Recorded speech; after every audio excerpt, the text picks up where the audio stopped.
What's going on, YouTube? Fins here again from Team Gins. This is another one of my deck profiles of a deck that I'm playing this format. I feel like I end up saying this a lot, but I play a little bit of a different deck than everybody else. I'm playing, drumroll please, playing Infernity Synchro. I don't like the XYZ variant. I think it's inconsistent. I don't know, I just like utilizing a lot of cards in the regular Infernity Synchro deck that just you can't run in the XYZ deck, and I just think that it makes it a lot better of a deck. I understand that Ball Chain is amazing. I don't have one at the moment. I don't have any of them. I know I probably need them to make this deck better, but you know what? Right now, this is a very fun deck to play. It's very explosive. It takes a turn or two to get rolling, just like the old Infernity Synchro decks that you would see. But when it does, it's incredibly explosive. You can make up to 3 or 4 level 8 synchros per turn, which is just outrageous. So without further ado, here's the deck list. Pretty low on the monster count, as always. 3 Archfiend and 3 Necromancer. I'm playing not 1 but 2 Infernity Mirage. I think you have to play 2. I think that Mirage is just so good of a card. Basically, he's one of the best top decks in the game. You don't even have to worry about Valor with him, because most of the time you're going to have a barrier set. If you get Valor, then you activate barrier, then you continue to go off on your play, and you're probably going to get game from there. 1 Infernity Avenger. I was playing 2, but I don't like it at 2. I think that just you draw him way too much, and to be honest, 1 is all that you really need to go off. And finally, 1 Infernity General. And I'll get to that in a second, because there's a really ridiculous combo with him that basically, if you open up the right way with him, it gets a game. 1 Armageddon Knight, and 1 Dark Grepher. Dark Grepher is the reason that I'm playing Infernity General. Basically, if you get Infernity General and Dark Grepher on the field at the same time, you could basically win. You could ditch, you could pitch General to special summon Grepher, pitch something from your hand, dump from the graveyard, and without wasting your normal summon. That's the main reason I'm playing it. I also like sometimes if I have more than 1 Necromancer in the graveyard, removing General to bring out 2 Necromancer and overlaying into Leviair, which is also good. As far as the rest of the monsters go, I'm playing 2 Silver Sentinel. This guy is so much fun to use. He helps the level 4 exceeding. He just basically bluffs the crap out of your opponent. Just a really fun card to use, just because MSTs are 3 now. Back in the day, if they heavy storm the field and they heavy that guy, it was just like, oh, okay, well, at least I have my 3 MSTs. MST is very scarce now.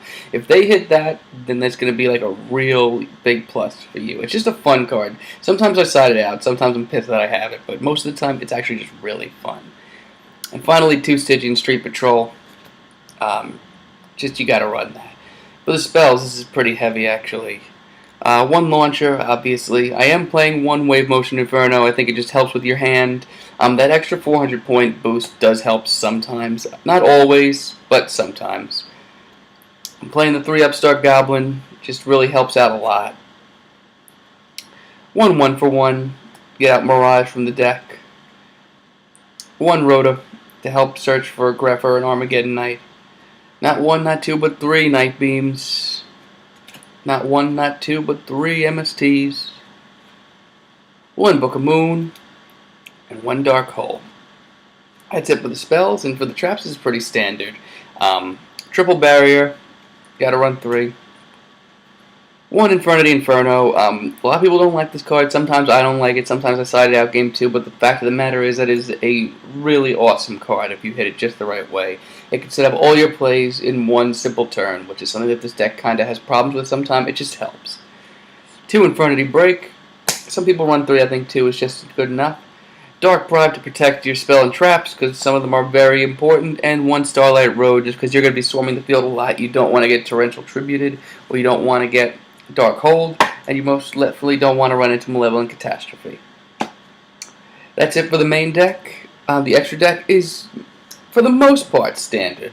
1 Stygian Street Patrol, Stygian Swords, excuse me. Gotta run that guy, he's really cool. I am running Black Rose. It's kind of hard to make, but it's Black Rose. For level 8s, quite a few. 1 Infernity Doom Dragon. 1 Scrap Dragon, 1 Void Ogre Dragon, 1 Stardust, 1 Crimson Blader, 1 Dark End Dragon. I like this guy a little bit more and more every day. At first I was kind of iffy, but now I actually really like him. And finally Red Dragon Arcfiend. And because I can't actually find my Mistworm at the moment, I'm running this guy, Allied Justice Field Marshal. He's not that bad. I like the new level 9 that's coming out in Shadow Spectres a lot more than him, but to be honest, sometimes I'm actually pretty happy that I have him over Mistworm, just because sometimes you go off first turn and you don't want to make Mistworm, but you have the opportunity. If you make him first turn, it's a little bit better. He's got more attack than Mistworm, and he's got a more defensive kind of effect. So, and now for the XYZs, the 1 level 3, you're playing 1 Leviair. And as far as the level 4 XYZs go, 1 Popple Operative, 1 Diamond Direwolf, 1 Maestroke, and finally 1 Master Key Beetle. Master Key Beetle is probably the most important XYZ in here right now.